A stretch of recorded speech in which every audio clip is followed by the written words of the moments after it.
No green jacket to measure featherweight king Alexander Volkanovski's greatness, but we do have a leaderboard. Let's take a peek at the most consecutive wins to begin a UFC career with a little golf flavor, shall we?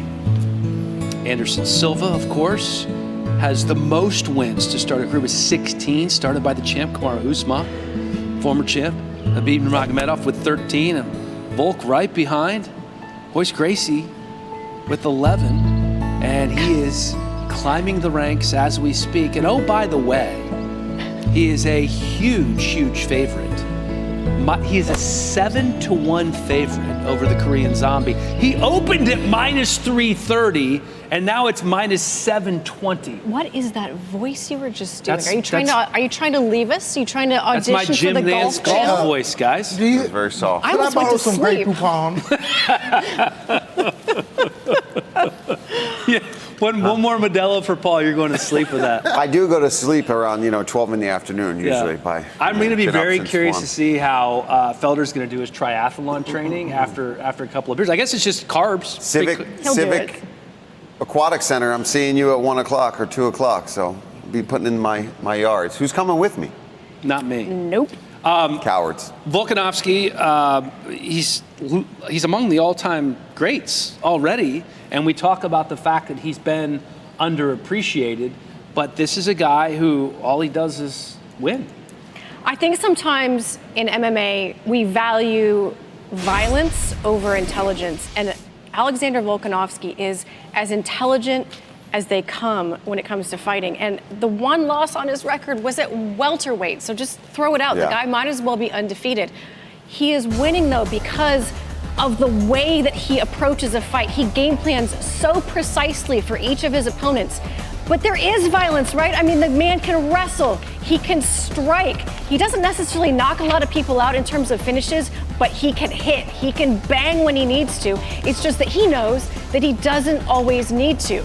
He can get it done anywhere the fight goes, his distance management. I mean, I could go on and on and on. It is really difficult to find an aspect of Alexander Volkanovski's game to pick apart and say, oh, there's a little bit of a hole there. He is such a complete fighter, and then you add the brain on top of it, his ability to make excellent decisions in the moment. That's why he is, what in my mind is essentially undefeated.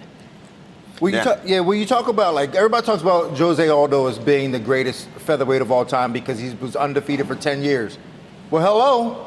So was Alexander Volkanovski. Yes. I mean, this guy hasn't lost in 9 years. You know what I'm saying? So essentially the same exact thing. I mean, he's so good at situations. He knows how to handle every sequence. Like, he's always on top of it, always one step ahead of the guy.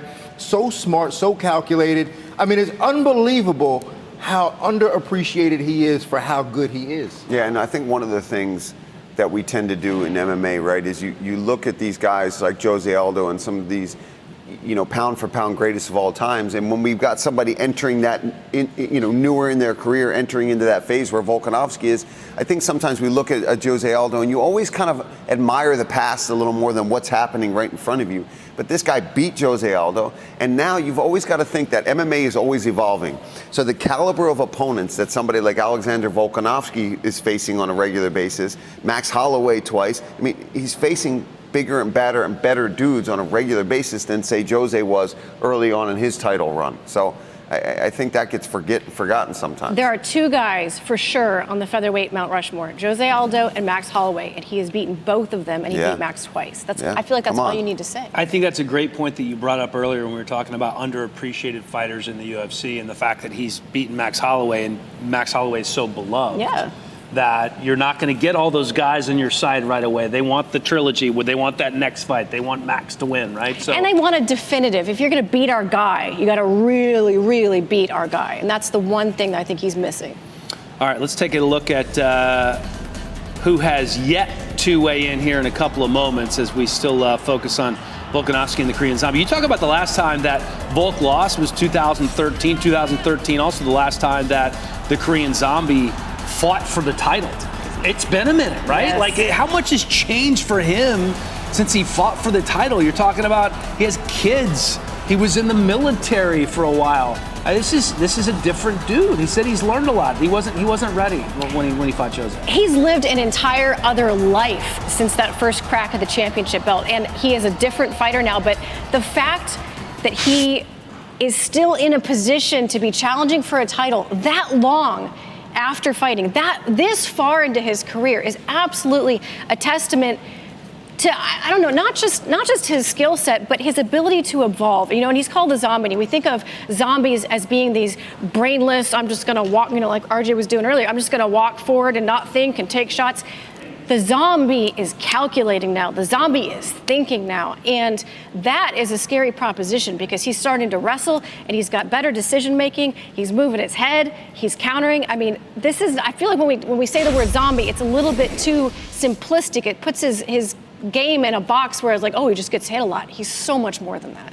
Yeah, and I think, the fact that he is fighting this much further apart from the first time, it speaks to his resilience as a person and as a fighter.